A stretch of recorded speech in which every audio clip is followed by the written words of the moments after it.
ইউনুস ম্যাজিকের পরও কেন তলানিতে রয়ে গেছে বাংলাদেশের পাসপোর্ট? বাংলাদেশের পাসপোর্ট কি আন্তর্জাতিক অঙ্গনে আরও শক্ত অবস্থানে ফিরতে পারবে? হেনলি পাসপোর্ট ইন্ডেক্সের ২০২৬ সালের জানুয়ারির হালনাগাদ তালিকা বাংলাদেশের জন্য আশাবাদের চেয়ে হতাশার খবর বেশি নিয়ে এসেছে। সর্বশেষ সূচকে বাংলাদেশের অবস্থান ৯৫তম, যা বিশ্বের সপ্তম দুর্বল পাসপোর্ট হিসেবে বিবেচিত।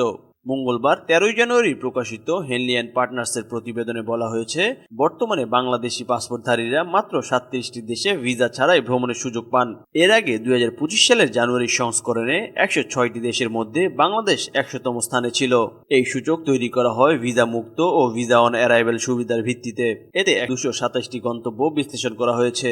তালিকায় আবারও শীর্ষে রয়েছে সিঙ্গাপুর, যার নাগরিকরা ১৯২টি দেশে ভিসা ছাড়াই প্রবেশ করতে পারেন। দ্বিতীয় স্থানে রয়েছে জাপান ও দক্ষিণ কোরিয়া, আর তৃতীয় স্থানে রয়েছেন ইউরোপের ৫টি দেশ।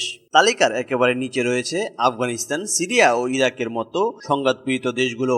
বাংলাদেশের অবস্থান এসব দেশের ঠিক উপরে হলেও দক্ষিণ এশিয়ায় দেশটির পাসপোর্টের শক্তির দিক থেকে পিছিয়ে রয়েছে মালদ্বীপ, শ্রীলঙ্কা ও ভারতের তুলনায়।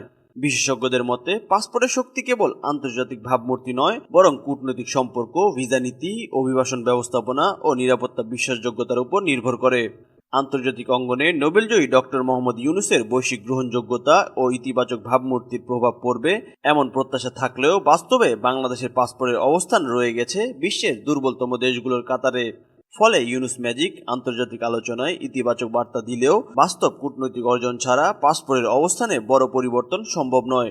এই র্যাঙ্কিং তাই আবারও প্রশ্ন তুলছে, বাংলাদেশ কি বাস্তব কূটনৈতিক সক্ষমতা বাড়াতে পারবে? নিউজ ডেস্ক, চেষ্টা টিভি।